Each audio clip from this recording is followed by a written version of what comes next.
Hi, my devotion today is entitled Warren Buffett's Powerful Sleeper Hold, and the scripture lesson comes from Romans chapter 12, verse 6, and it says, "We have gifts that differ according to the grace given to us." I heard Warren Buffett interviewed saying he was lucky. I don't think he meant lucky to be rich. What he seems to be saying is that he was lucky to have a mother who was good with numbers and a father who was a stockbroker, and both were driven people who loved him. They expected him to do well and gave him the tools to succeed. Warren Buffett was lucky in a number of other ways. First, if Warren Buffett had been born 20,000 years ago, he would have been little more than a snack for a saber-toothed tiger. He was small of stature and probably was never an Olympic quality runner. These were qualities required for survival in prehistoric times.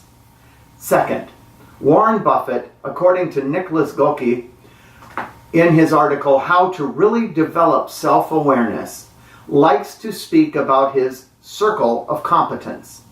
Buffett says, quote, "I stay within that circle, and I don't worry about things that are outside that circle. Defining what your game is, where you're going to have an edge, is enormously important," unquote.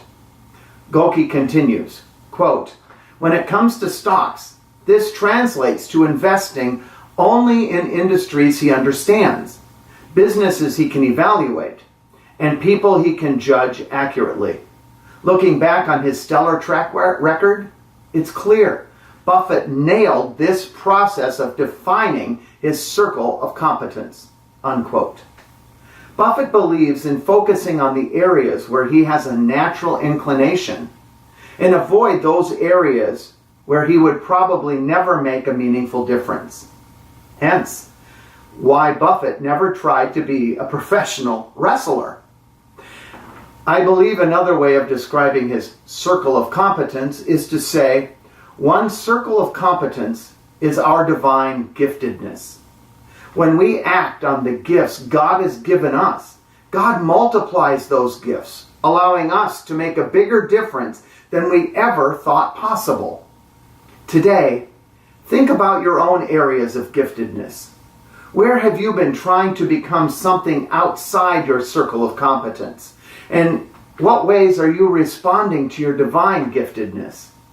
If your life is full of frustrations, you may just be trying to do something similar to Warren Buffett trying to fly off the top rope and pile drive Hulk Hogan.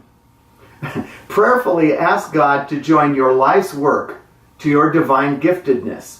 If you bring those two things together, your life will feel meaningful and whole.